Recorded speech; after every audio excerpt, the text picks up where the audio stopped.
Hey Nathan, pretty clear from what we saw yesterday that there's a bit of bad blood with you guys playing twice in a row, and now you go into a third game in a row. What do you think we can expect in terms of physical game tomorrow? I think you're going to expect pretty much the same thing.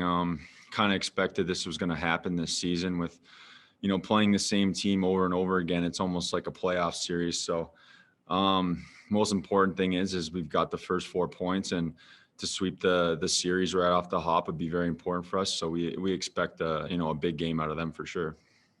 Ken Weeb. Afternoon, Nathan. First and foremost, what have you seen from Logan Stanley? And as a guy who is also a first-round draft pick with high expectations, I'm wondering if you've had any conversations with him about the process of maybe comparing what it's been like for both of you. Yeah, had a lot of conversations with Logan. He's obviously a big young man. Haven't got to spend as much time as I'd like with him, but I thought he's done an outstanding job so far.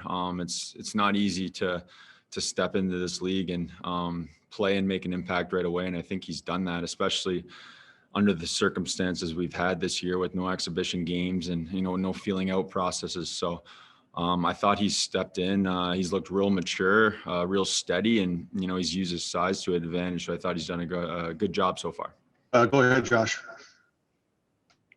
Hey, just wondering, you guys have just come off the road. We obviously know things are so different now in 2021, assigned seating, no cards on the plane. Can you just sort of paint a picture for us and just give us a sense of what this road trip was like compared to other road trips, especially with a young guy like Logan? You can't go out for dinner with him, get to know him, just all these things that are different.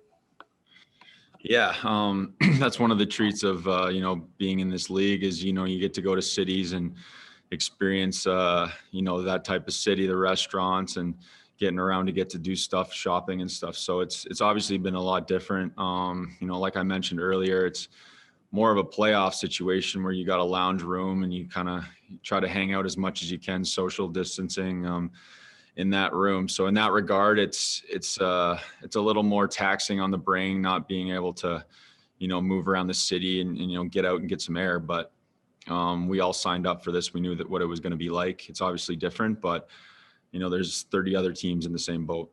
Are there different ways you guys can connect? Like, are you playing online games, like from room to room? You guys obviously aren't allowed in each other's hotel rooms, but like, what are you guys doing to pass the time?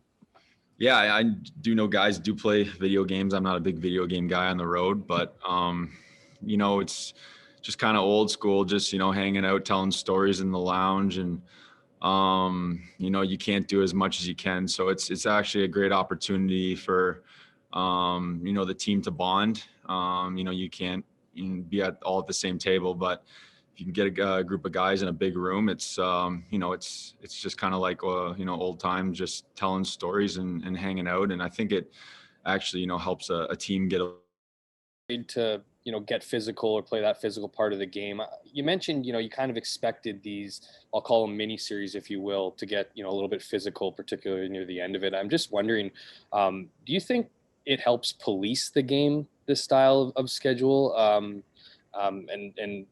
if that can play a role?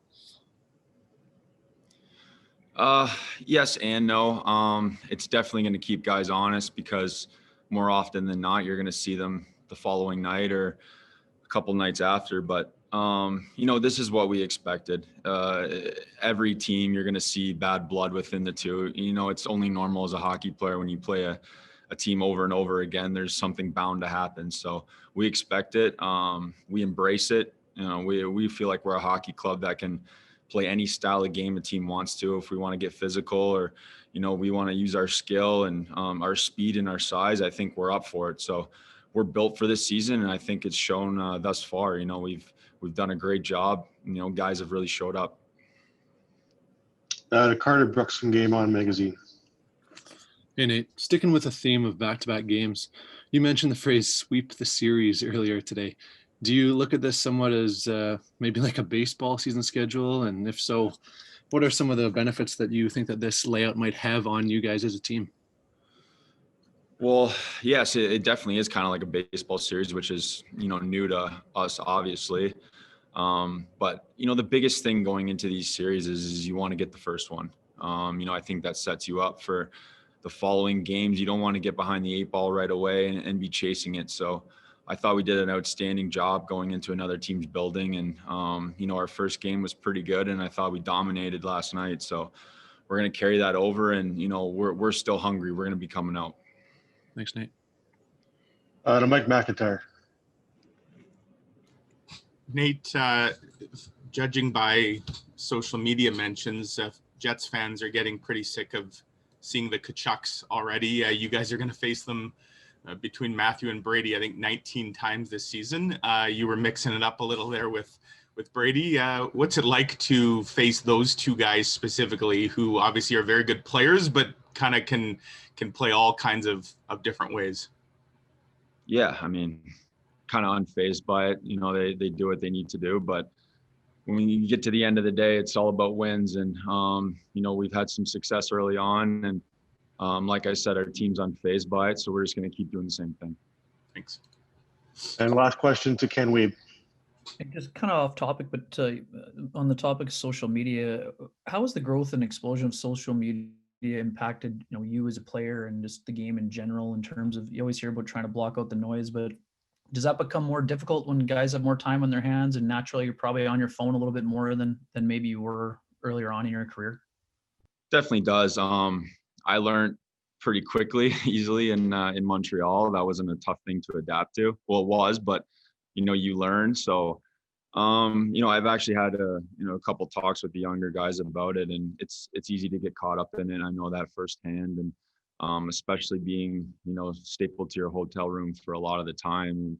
There's not much to do other than be scrolling through your phone. So I think it definitely is a factor, but the biggest thing is just trying to stay even keeled. No matter what, you're going to have people bashing you, no matter how well you play or how well the team's doing. So blocking out the outside noise is going to be probably the most difficult thing this year, because there's no one inside. So something that definitely needs to be monitored, and things are going well here right now, but it changes quickly. So just being even keeled.